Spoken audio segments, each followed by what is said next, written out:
Call the work session for the June 4th board meeting to order.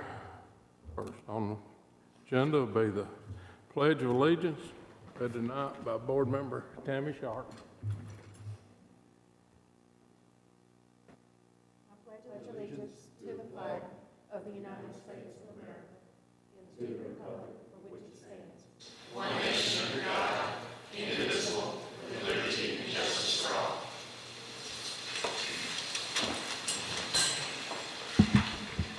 Thank you, Ms. Sharp. Have any questions on the agenda?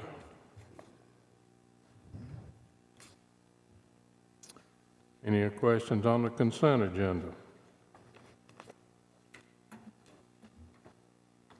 Okay.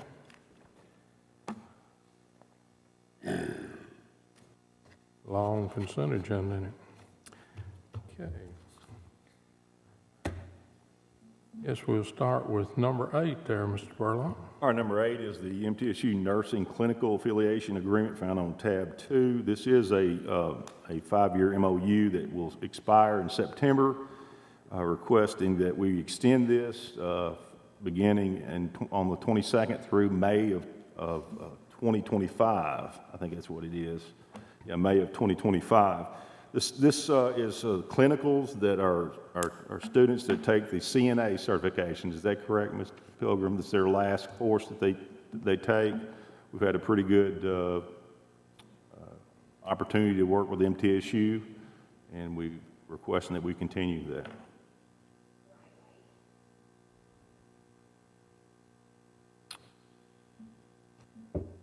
Any questions on that? Okay, let's move on to number 9.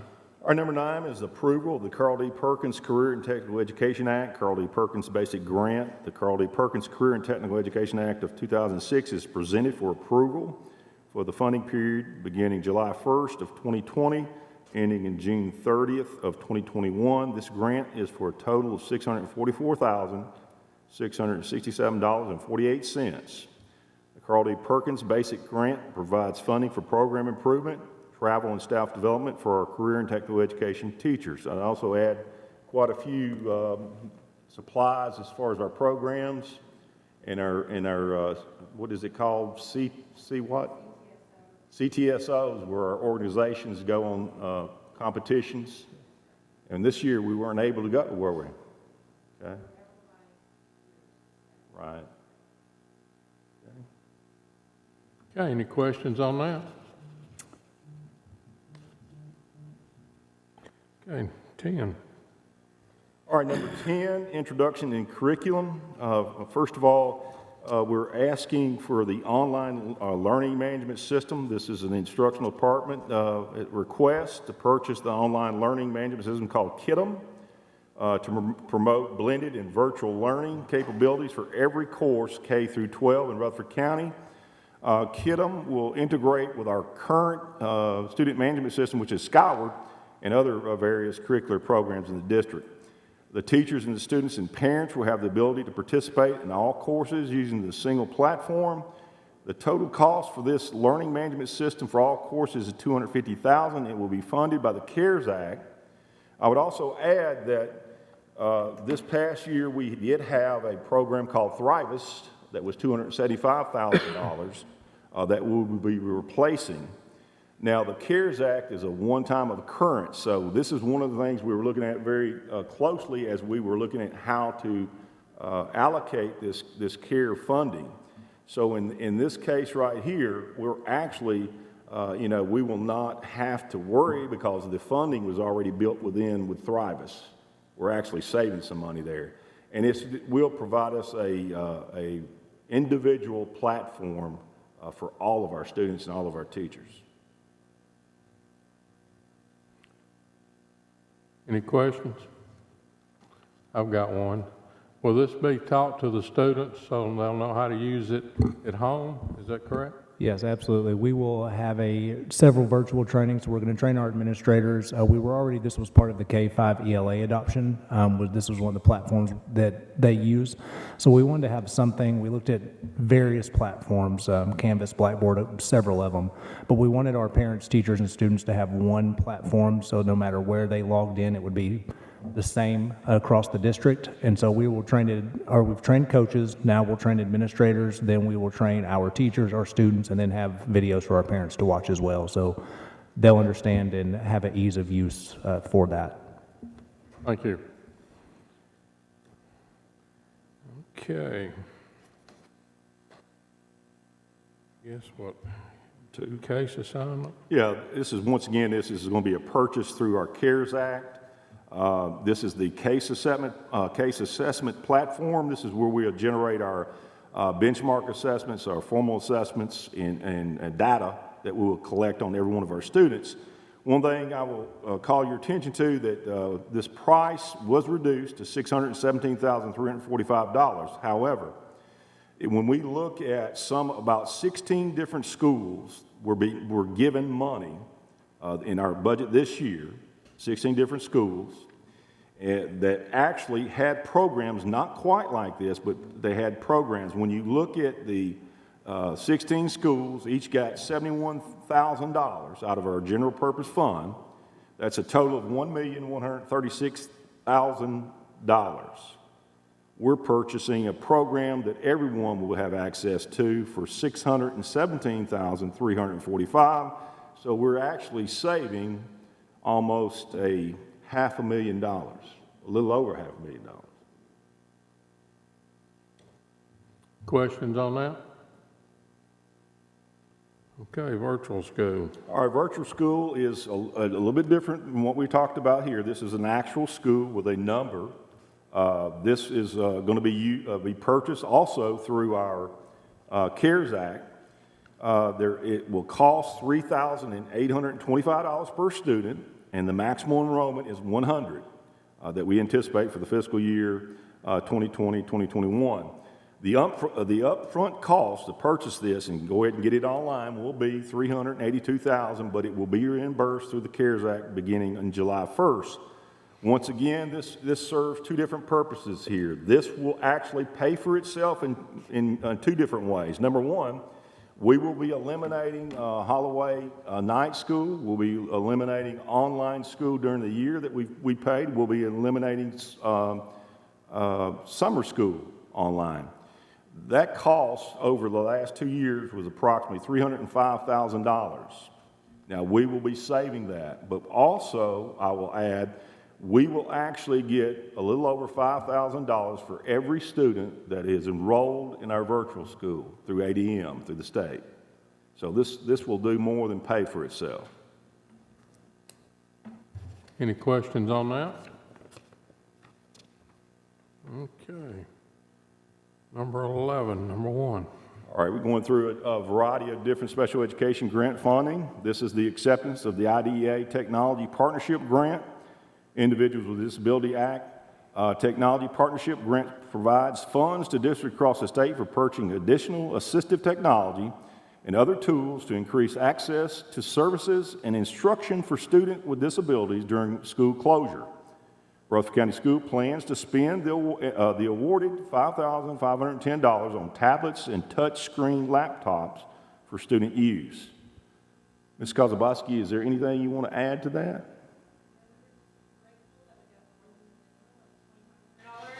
By applying, and that, we definitely want to make sure we put devices in the hands of our students with disabilities that they can access the curriculum. Okay, anyone have any questions? Okay, number 2. Our number 2 is the acceptance of the State Personnel Development Grant for Early Childhood. The Rutherford County Department of Special Education applied and was awarded grant for providing training and support for all our teachers to address the diverse needs of learners. The state will provide training and support as well as $10,000 to be spent in developing and expanding programming and training in the area of early childhood. This will be implemented through our partnership with our both general and special education. This is our integrated pre-K, is that correct? And voluntary pre-K. So overall, Dr. Sullivan, do you know how many integrated, I know how many volunteer pre-K we have. I think we have 12 of those, or 10 or 12. Is that right? Gotcha. Okay. We appreciate you applying for those grants. Any questions on that one? Okay, we'll move on to number 3. All right, number 3, acceptance of the state personnel grant, K-12, Rutherford County Department of Special Education has applied for and was awarded a grant to provide training and support for all teachers to address the diverse needs of learners. The state will provide training and support as well as $10,000 spent in training and materials for the teachers in K-12. This will be implemented through the partnership of both general and special education. Does this have anything to do with the designation, or is it just a grant that we've received? Will we make application with that for some of those things? We had some struggles that were close to making that growth that we need. Right. So we'll address some of those issues, and we're targeting certain schools based on their school data. Gotcha. Okay, any questions? Okay, number 4. All right, number 4, we'll have a motion on Thursday night, but this is just for information only. This is what we discussed a little briefly the last board meeting concerning a position in which it will be shared by both special ed and by the Safe Schools grant money. The description of this is a lead school psychologist position. It will be shared by both school safety and special education department. It will be for a 220-day contract, which will oversee the county threat assessment process and training, as well as supervise and oversee the day-to-day functioning of the county school psychology team. This position will report directly to the special education coordinator. This is long overdue, by the way. Appreciate that. Questions? All right, move on to number 12. All right, number 12. Mr. Lee, you want to go over that? Yes, sir. As we get started, there's 2 typos in this. Just want to make sure everybody's aware. In the breakdown, Williams should be $722,595. And in the motion, it should be $49,707,595. I apologize for that.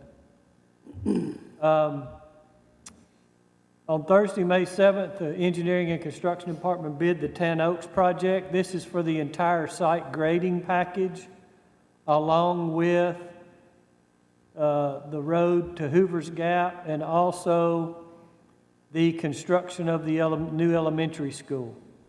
The high school and middle school pads will be like we did at Rock Bell when we built it. We'll go ahead and do the mass grading and build the pad a foot below the floor with shot rock like we did at Rockville. And then when the time comes to build those schools, we'll build the parking lots and they'll be ready to go. So we'll have all the mass grading, all the utility infrastructure in place. The breakdown for this is R.G. Anderson's bid is $41,602,000. Williams Company is a local company. That is the off-site sewer at $722,595. CUD $850, that's our portion for the water line upgrades in that area. Other construction-related contracts, we have a number of things that we pay direct to save from having to pay the fee for the contractor. We have FF&E, which is all the furniture and stuff that comes through. So basically what we're looking for is $49,707,595 to go to Health and Education for funding. And for everyone's knowledge, for this $49,707,595, we had budgeted $52,757,200. One thing I will tell you is this school came in at right at $200 a square foot. 2 years ago, we were paying $250 a square foot. with the situation that we're in right now, there's a lot of uncertainty in the commercial construction. This is an excellent price for this project. The Laverne Middle School, which is coming up next, it's in the same category. It came in roughly $50 a square foot cheaper than Oakland Middle. So both schools came in with excellent prices from the contractor community.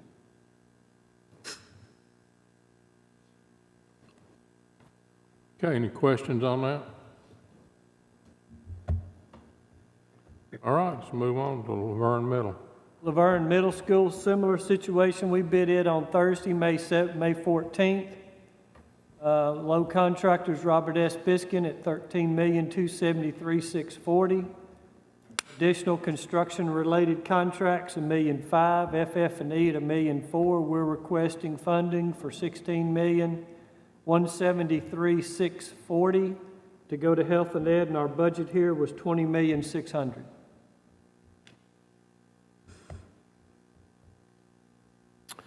Questions on that?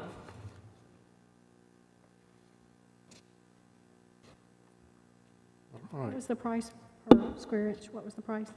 I know you said it came in 50. Was it exactly the same as, was it 200? It's right at 200, yes, ma'am.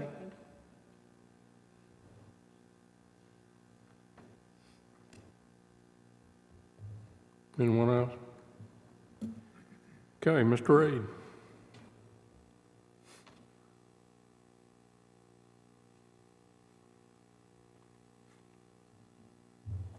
As the board will remember, board's contract with the city of Oakland was purchase of about 154 acres over in Highway 96. That was a site that the board was looking at for a three-school complex. When the geotech testing came back from that site, a large portion of that site was found to not be suitable for a school site. At that time, it looked like there was a potential for two schools to be used on that site still.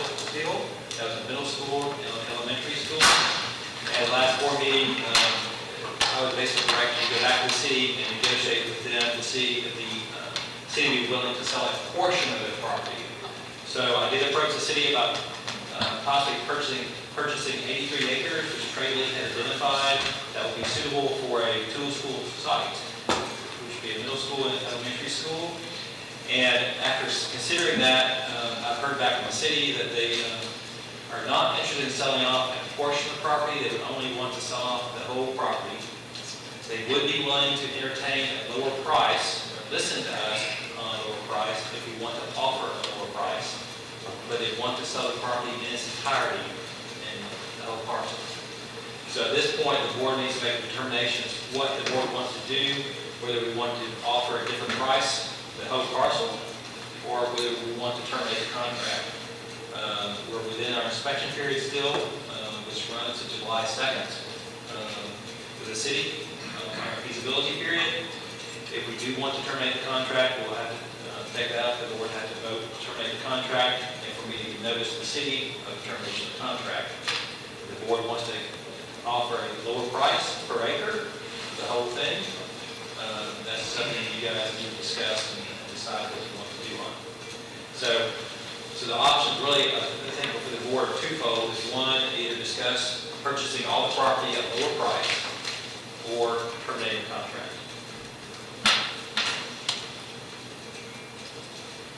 Any questions for Mr. Reed?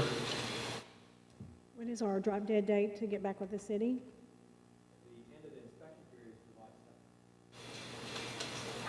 So would that be one and the same? Well, we had the right to extend the contract a couple of times as well, so we had to have a couple of extensions in there as well. So if the board wants to extend, we could extend the contract. We have time to deal with this again. I'm not sure when the next board meeting is, but we still have time to probably deal with this at another board meeting should we choose to do that.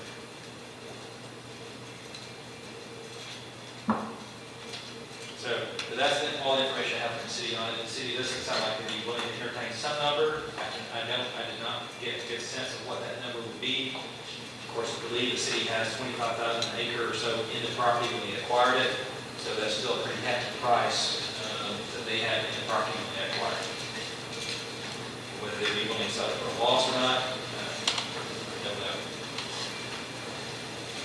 know. Ms. Michaels, when's our next board meeting? June 18th.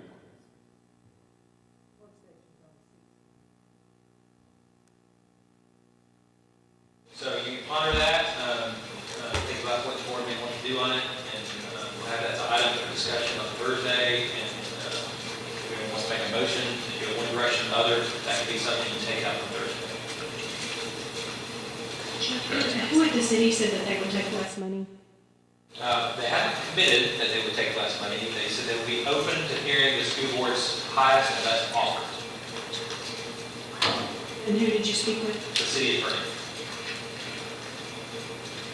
But that would obviously have to go to the city council, city staff to be approved. So there's lots of layers of approval that would require on the city level too. So I think they're willing to listen to another offer if we want to make it. It's up to the board to make a decision what you want to do in that regard.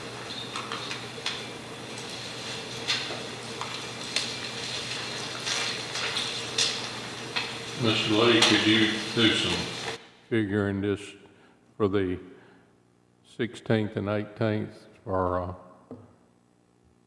what might be reasonable for us? And then bring it to us? Yes, sir. Okay. Before we get to that meeting, Mr. Lee, would you remind me again, the remaining 71 acres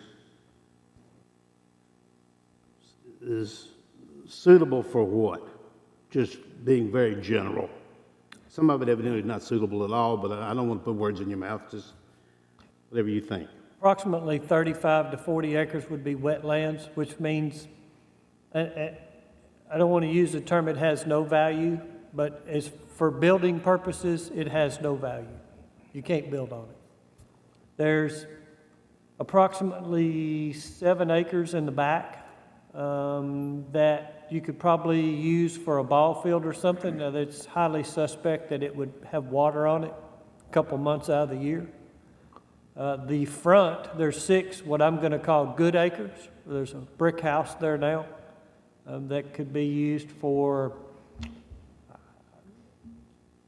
small commercial space, ambulance, fire hall, something like that. But vast majority of the 71 acres for our use would be very little. We offered 27.5, is that right, for the 83? We offered the same, we offered the 27,272, I guess. 27,272. Yeah, 27,272, which was the original, that was the appraisal price that we offered for the 154. So we offered the same, we were going to offer the same thing, and they were not interested in entertaining that offer. So we need to come up with a figure per acre of what we would pay for the additional 71 acres. We haven't approached that with them at all. I mean, we could say, anything. Yes, sir. Thank you. Yes, Chairman. Do we have any other backup contingency plans at this time? Anybody else come forward with any other property in that area? No, sir.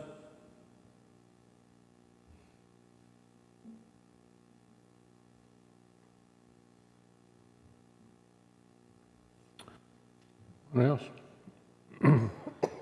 Okay. Financial matters, number All right. 1. This is our general purpose school fund budget. You'll go over the slight change to it. Yes, sir, this is just a couple changes. Of course, several of the board members were at the Health and Ed, the joint committee meeting last week, and then, of course, after that, it went on to budget. What came out of the end of those meetings is in before you in the summary and the detailed budget. This budget provides it is no across-the-board pay increases. It does provide step raises. It gives a bottom line budgeted expenditures of $421,632,319. It This takes into account that the state will reduce the instructional salaries amount in the BEP. So of course, we reduced revenue accordingly to $405,822,345, leaving a fund balance, budgeted ending fund balance of $23,235,259, which is 5.51% of budgeted annual expenditures. What are we going in 15, how much over 15 million are we? 15,809,974 will be the budgeted deficit. What's that, about 100,000 more than last, or 2 years ago? Yes, sir, just around that, yeah.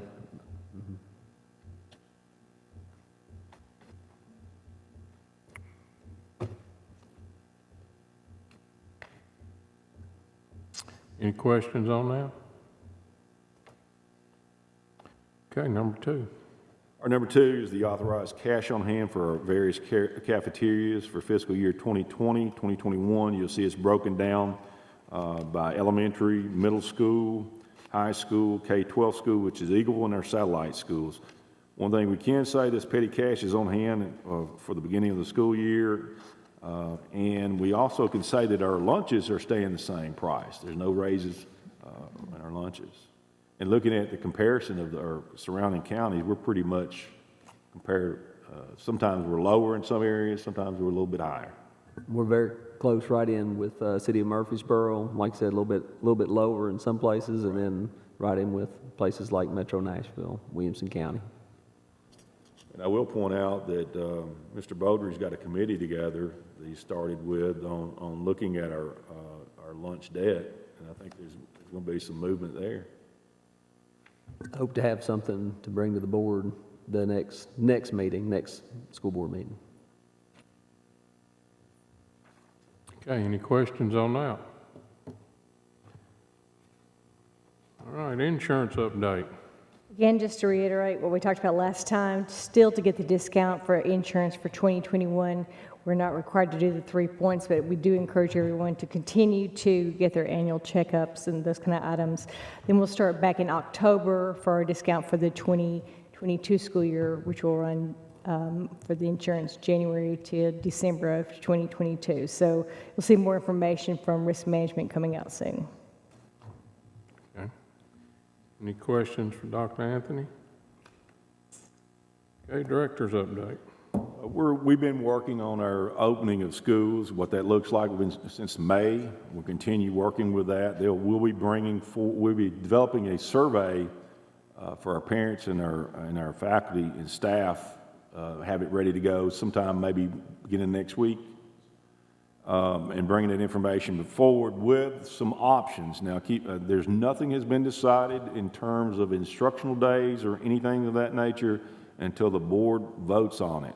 There will be options. Obviously, we would like for all to start on time with everyone, but we have to look at our CDC guidelines, what our health department is telling us, and what the governor is telling us. I did bring up that information. I still haven't got any more recent data from the health department, but the last talk, 62 cases of school-age children between 5 and 18, no hospitalizations, all recovered. But and I do know, as listening to our meetings we've had with our commissioner, not every district will be treated the same. There's a lot of districts that have very few cases, and we will bring that forward with a plan, and we'll allow you guys to vote on it. It'll be there, and we do know we don't have a crystal ball. It could change. I mean, we're talking about right now, we're in early June.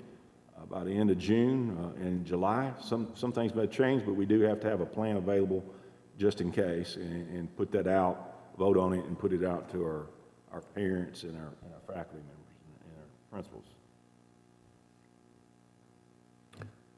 Okay. Tennessee Legislative Network, Ms. Johnson. I'll have something on Thursday. Thank you. Federal Relations, Ms. Sharp. I'll have something for you Thursday. Thank you. General discussion? Has there been any hints as to what the state legislature is considering cutting? Are they far enough into the discussions that that they know some general ideas of what they're going to cut? I'm really referring to the voucher program, but it would only be just it would be my popular thing to cut, but it wouldn't cover what they need to cut. Has there been any discussion at all? Didn't they take it up, Doug, the first few days they were there, the voucher? They've been discussing it, but I haven't heard if they've decided to introduce anything. Nothing yet. The last we heard was the 2% It increase. did go through the House and the Senate. They both agreed on whatever they're going to do. I think they did. I could be wrong on that. I hope I'm wrong. You think they did what? I think they agreed, they came to some resolution on how they would, on the voucher, but it hasn't been brought before the floor or anything like that. They've been primarily now, I mean, I don't think they've mentioned this week anything about anything pertaining to finances, have they? Have you been keeping up with them? Yes, sir. Just like I said, I've been watching that. The last I spoke to somebody at the state with it was the 2% is probably gone. The raise. And then the other thing was the rest of the BEP was going to be made fully whole. funded. But I can check on voucher if you want me to, see where it's at. You'd read that I think they're kind of in the same boat that our county is in, the city is in, and that is we don't know how short of funds we're going to be. Well, they're worried about, of course, all the counties, the entire state, and their estimate, it wasn't even much sense in really publishing an estimate. They said 500 million. 600-something million. I mean, way on up there, well past $1 billion. That they might be short. I don't think it's going to be anywhere near that much, but they seem to, what do I know? I mean, they seem to think it's going to be somewhere in that neighborhood. Of course, they do have $1.2 billion rainy day fund, and it's pouring down rain. So I don't know why they, don't at least address that. But anyway, I was just wondering if I know they're, I think, trying to protect that voucher program, but if they haven't said anything, then we don't really know, do we? Mr. Spurlock, the only thing that they had on the Tennessee was on May 26th, that the efforts in the House to both delay and altogether halt the implementation failed to move forward during a Tuesday committee, but funding is the issue. I think some of the pending litigation that's been filed is also kind of putting a monkey wrench in the works too, so. Ms. Johnson, did they recess again today until next week? Did I read that? I'm not too sure about that. I have a call out to Representative Baum. I called him this morning, and I'm hoping to get some more information about particularly the BEP funding. I mean, there's been a lot of conversation. I've talked to some county commissioners. Some say they're pretty confident will be fully funded, others not so much. I attended virtually the State Board Education meeting last Friday. Commissioner Schwinn indicated that although they're not going to go for the 4% pay increase, 2% for public schools is still, for our teacher salaries is still on the table. The state did pass the base pay, where Governor Lee had said he wanted to bring the base pay for entry-level teachers to $40,000. They're putting that measure on hold. So there are some indications that we're going to be more conservative, but as far as the vouchers, that was not spoken to specifically during the meeting that I can speak to. But I have some calls out for more information. And for the purposes of those listening that are not familiar with the BEP, when we say fully funded, that's fully funded according to their formula, not fully funded according to us. Right, well, the BEP is the formula, right? So I think Rutherford County is at 70%? We get about 52. Okay. 52, 53% of our overall funding comes. Right, which I love to look at the nurses, because that says, that tells you everything you need to see. I think, how many nurses? What we've got, they would fund somewhere around like 15. 15. We have fund 54. 47 or something like that. Yeah. So we have to pay, we fund, 54. what is the percentage above what the BEP funds, what they allocate for us? They're only allocating 15 positions for nurses. 47, 48.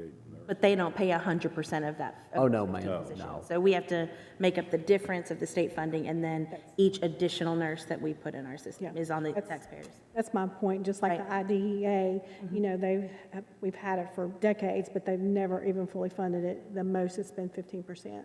That was my point, thank you. If we were finished with that, I've got something for general discussion. And may not have an answer to this, but I had a parent ask me a really, really interesting question the other day that completely stumped me. And of course, I'm sure I'm not the only board member that's gotten phone calls and emails and inquiries from parents that are just, having a lot of angst over this whole what's going to happen when we go back to school. What's it going to look like? Are they really going to follow these CDC guidelines, make our kids wear masks?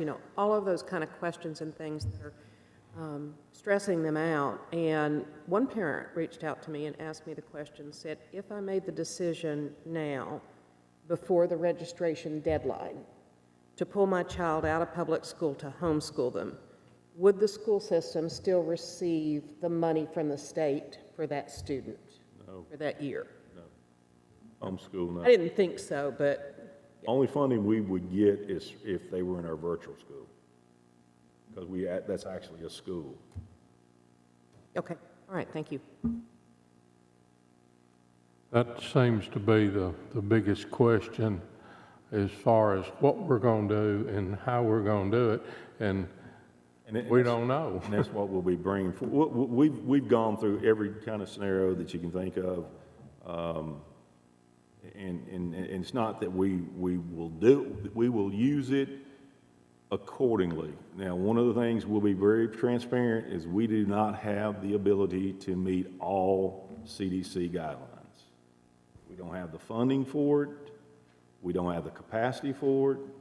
So that would be something we would be very transparent. Now, we can do some of the social distancing. We can do some of the things that they request that we do, but there's some things that we're not able to do. Transportation is a huge issue. We over $21 million, I think, Doug, for our transportation costs for a year. If we follow the CDC guidelines for transportation, it would run our cost up over $12 million. And I think you and I had a nice conversation about that, right? We can't do that. We don't have it. Our budget is stretched thin. We've got a budget that's been approved that is less than 1% increase from the previous fiscal year, with at least 1,000 students that will show up at our door come whenever we open our school, August the 6th or before or after. So and they say the same thing. You got to do, they tell us, and we have these meetings frequently, Monday, Wednesdays, and Fridays, you got to do more with less. We've been doing that. They can take a lesson from Rutherford County Schools. We do more with less. Hey, anyone else? I don't know how we'd feed them. I don't know where we'd put them. Like we'd be serving lunch from 9 o'clock on. I'm really being serious. If we had to use the cafeteria. They do. That's a great point. They say about using other parts of your school, but we know every part of our school is being used. I mean, there are some things, Mr. Jordan, we can do, and there's some things we can't do. And I think, our parents will understand that. And as far as masks, there will be no requirement of wearing a mask. There will be we would recommend it. However, there will be no requirement of wearing a mask. There also will be protocol of how we clean. There'll be protocol of if someone was to have COVID, in terms of how we've gone through every scenario that you can think of other than how to get more money. And I'm leaving it up to Doug. Okay. I think it's a testament to our administration in the schools that we really didn't have any cases before we broke. So I know that it's a lot easier when you got the kids in front of you, you will wipe their hands and make them, run to the restroom and everything. I think it's a lot easier to control the virus that way when everybody's in the same area. That's a good point, and I want to add, I had the opportunity to meet with all the principals yesterday from 7, well, I was supposed to be there, I got caught in traffic. But anyway, I met with all of them, and one of the things I told them, without their leadership, and following what we requested and providing that it was a testimony to them. They did a tremendous job, and the central office staff, we helped out, but they did a great job. We were very thankful for them.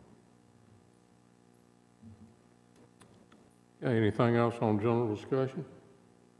Mr. Chairman, is the feeling of the board we're going to save our land discussion for the next time we meet? Is that what we're gonna do? I'm all right with that, I guess, but, I wouldn't be objective to hear some more discussion on that tonight if we want to. On 96, Right. I think we need to just let Mr. Lee give us an idea of what would be a reasonable or fair price, I guess, for us.